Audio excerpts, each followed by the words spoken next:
Hello. I haven't shown this in a video yet, so here it is. I have a bachelor's degree in liberal arts and sciences from WSU. It's pretty cool. Probably didn't see it that well. Also I didn't answer the door, so my dog might be in the video. So yes, I went on a Wikipedia adventure the other day. I recommend Wikipedia adventures.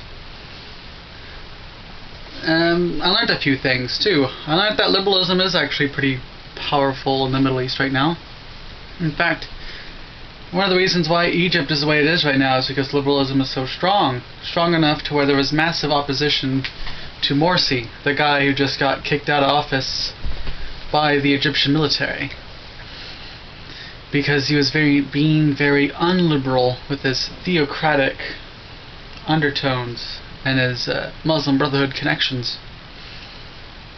Anyway, I also learned two interesting terms from my Wikipedia adventure: government in exile and romp state.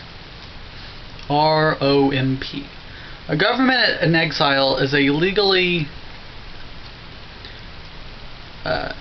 acknowledged government, so it's legally acknowledged as a real government by like the UN and the hosting country, but it's a government that has no territory, or if it does have territory, it's not the original territory.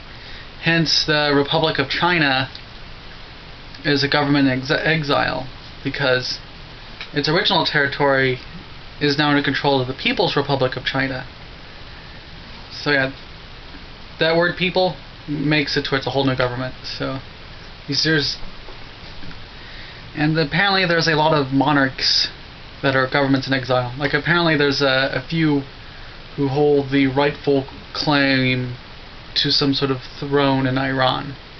Or apparently there's a Shah here too, who claim to be the rightful government of Iran. Well, they hold no territory. So basically a government in exile is a government that's been kicked out of a country,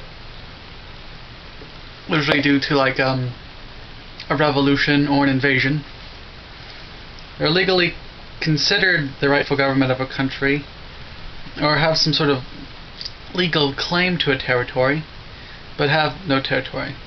And usually they are just sort of out on their own in another country until they just give up. Sometimes governments in exile actually do return to their home country and take over the place. The greatest example would probably be William of Orange. Pretty sure that's his name. Anyway, what happened was that this was during the big Protestant Catholic fight in England and Britain, the United Kingdom and stuff. And the king at the time, James, was a Catholic, and he was about to have a son and stuff. So there was about to be a Catholic dynasty or Catholic monarchy in Great Britain, a country that was becoming heavily Protestant, which made a lot of people freaked out. And the thing is that the other person who was the closest heir to the throne, aside from James and his Catholic family, was William, who was a Protestant, who had been living in another country. I think it was Holland at the time.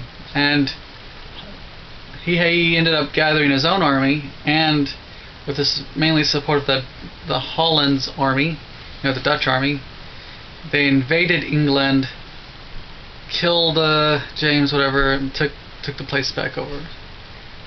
Anyway, yep, that's governments in exile. The other term was romp state. Basically, a romp state is any country that has lost territory. Doesn't have to be a lot of territory. If it's just its lost territory and that territory now belongs to another country, and that's pretty much it. So Russia is a romp state because it's during the fall of the Soviet Union, it lost a whole lot of territory. Germany is a romp state because it used to control more stuff. I mean, even prior to World War II. So yeah, that's the thing. Taiwan is still, there's some debate on whether or not it's a government in exile that just has some territory, or whether or not it's a Rump state that lost almost all of its territory except for this little bit that's Taiwan. So yeah, there's some debate over whether it's a government exile or Rump state.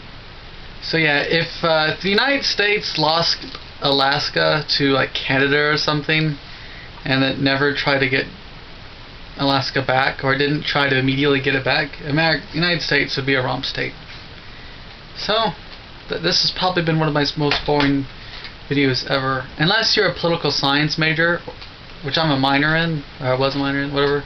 If you like political science, this is an interesting video. If you don't, you probably are right now looking at pictures of cats on other places of the internet. That's all. Bye.